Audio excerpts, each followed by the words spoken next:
Hey, Colin, thanks so much for checking in this morning. I really appreciate it. I know you just got back. So, Yeah, yeah, but feeling happy to be back in New York. So oh, good, good. And how was the flight? Was it difficult?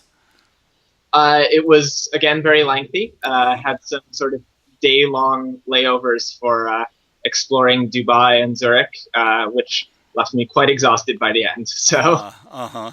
Yeah, exactly. Exactly. Well, tell us a little bit about how how things went in your final day since we spoke the last time. right, great last few days of teaching, and sort of try to set some of the students up with repertoire and some sort of goals going ahead. And also did a little experiment where I recorded a lot of the students. Many of them haven't had the experience of recording, and even though we weren't doing a full session, it was nice to have that um, sort of bizarre headspace that recording puts you in of sort of demanding perfection, but also getting as many tries as you want. Uh-huh. Uh, and you know, gave away the last few gifts and said farewell to the guitar I was donating, um, Uh-huh. and lots of lengthy emotional farewells. So Oh, yes, exactly, exactly. And how many students were returning students, or I should say, students that you worked with back in January? pretty much all of them. There was one student who I didn't meet back in January, who's one of the older students, who's maybe about 19, 18 or 19. Hmm. Uh, but for the most part, they were students that I had developed a relationship with back in January. Ah, yes, yes. And you had mentioned, the fact that the school needed quite a few things, and how are the donations going? I guess I should say. Great. I mean, one of my goals was to donate not only equipment, which sort of speaks for itself. For example, they have footstools at the school, and they have enough of those for the students, but they're sort of homemade wooden, non-adjustable footstools. So if you need to have your guitar positioned a little higher or a little lower, there's not much you can do. So I gave away a bunch of adjustable footstools, which hopefully will make playing a little more idiomatic. And then also trying a donation that sort of had a distinct pedagogical purpose Hmm. uh, was a couple of method books and series of graded repertoire and studies from the Royal Conservatory of Canada program. Um, Hmm. and the because I think I had mentioned the regular guitar teacher there is primarily a trumpet player, actually, and guitar is a second instrument for him. So he's not always has access or even awareness of different levels of repertoire. And so sometimes the students are playing things that are too easy. Sometimes they're playing things that are considerably too hard. Um, and so this was a way for me to sort of, without being there, at least give a framework, pieces that students could work on and sort of develop skills in a progressive way. Hmm. Yes, exactly. Interesting. Well, you also mentioned in our last conversation about an instrument repair shop that is at the school. And I was thinking about that with all the different types of instruments that are there, both Western and non-Western. That must be quite a shop, and how many people work in it? Well, yeah, the instrument repair shop is sort of a new thing, and Dana Frobig from Frobig Instrument Repair here in New York Mm. um, has been there. Both of my trips, Dana was there at the same time, um, and she works predominantly with wind instrument repair. Hmm. So a lot of her work has been setting them up to be able to do that kind of thing. From what I hear, there's going to be a luthier coming, Mm. sort of do work on the string instruments. Um, right now, there isn't much of a framework for string instrument repair or guitar repair. Um, so, for example, a couple of the guitars at the school have some pretty nasty buzzes on them. Doesn't matter how lightly you play a D, it's always going to buzz back at you. And I don't think they have anyone capable of fixing that right now, but hopefully they will. And so what Dana's been doing, though, is not only setting them up with equipment, but she's spent pretty much every day there teaching students and staff at ANIMO how to do all of these things. Right, right. Very, very good. Very good.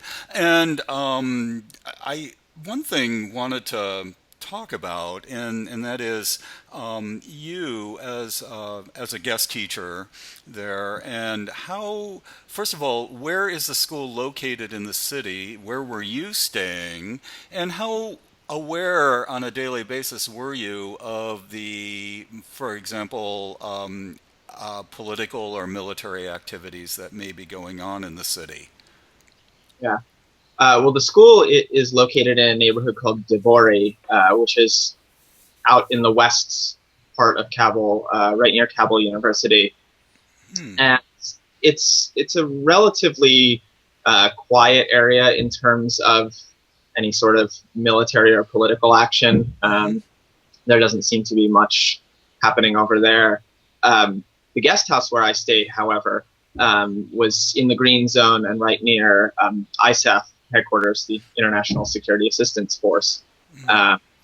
And actually, one of my first days there, I woke up at about 4:30 in the morning to hear an alarm outside my window. And I assumed that they were running a drill at ISAF. And I walked over to the window to hear a voice saying, "Duck and cover, step away from the window." And it turns out that was the day there had been an attack on the airport.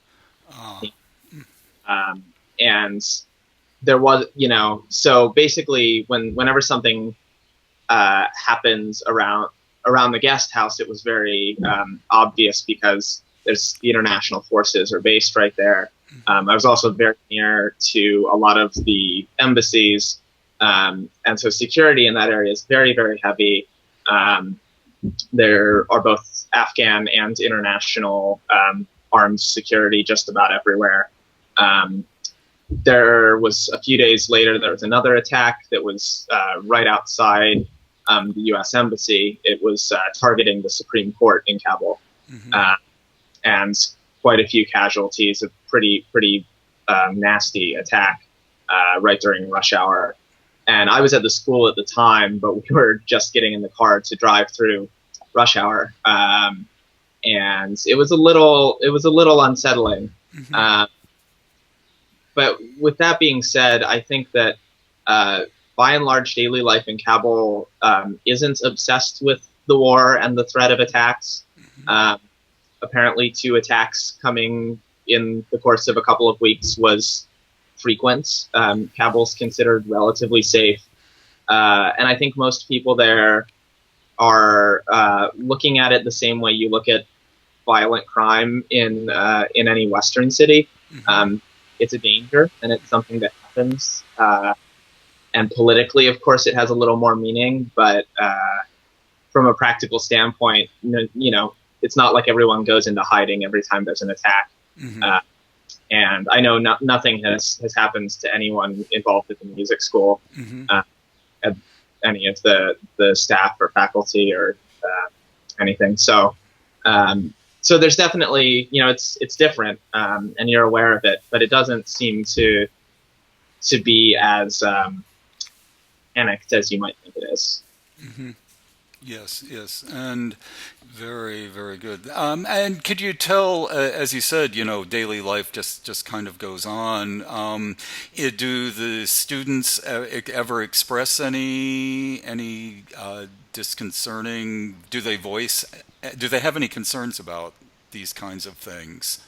I think the students that I've talked to about things like this, they are troubled by it, and I think that it has a lot more to do with the experience of having lived through it for so many years than it does worries about now or about the future even. One student of mine, related a story from when he was very young and had seen the Taliban, when they were in power, had seen them murder a girl in the street. and sort of the permanence of that image in his mind, Hmm. and just the sort of struggle of getting by over there can be tough. Hmm. And so I think everyone's tired of war, and they've certainly felt the effect. Hmm. Um, but I don't think that they obsess about what's going to happen Yeah. when the international forces pull out. Right, exactly, exactly. Well, reflecting now, I'm sure since you've just returned, reflecting will happen in the next few days, weeks, and/or months.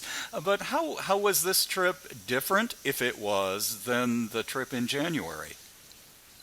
Um, well, I think one of the main differences for me was that I think I'd mentioned that there were fewer students there and a little less of a chaotic vibe around the school, as it's just sort of the normal school year, Hmm.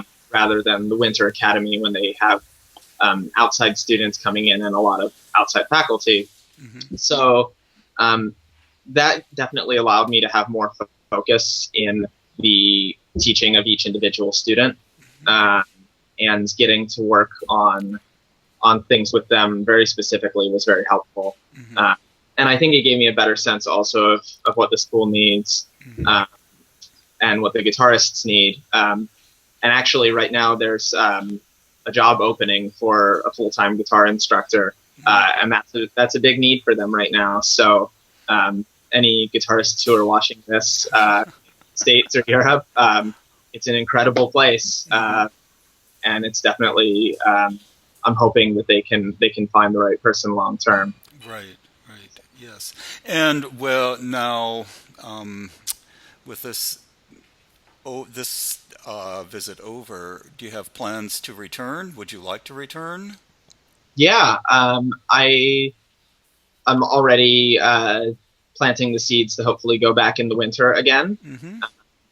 and that's it's always sort of pending funding and schedules. Hmm. Uh, Right. but I think there's definitely a mutual hope between the school and myself that I'll be back, and hopefully many more times. Hmm. Right, right. Well, Colin, thank you very much for agreeing to do this and fitting it into your busy schedule and being willing to deal with time zone differences and things like that.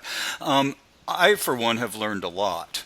And it's very when you know someone who is actually there and doing it, it brings you tend to look at things a lot differently. And I've learned a lot. I know our readers and listeners have learned something, and look forward to perhaps an article that you may write in the future or something, or a lecture you may give about the experience. So, but And most of all, thank you so much, and I look forward to seeing you soon. yeah, thanks, Mike. I really appreciate you taking the time to give this school and my trip a platform. So Yeah. thank you. Oh, it's my pleasure. Well, we'll talk in the future. Great, sounds good. Okay.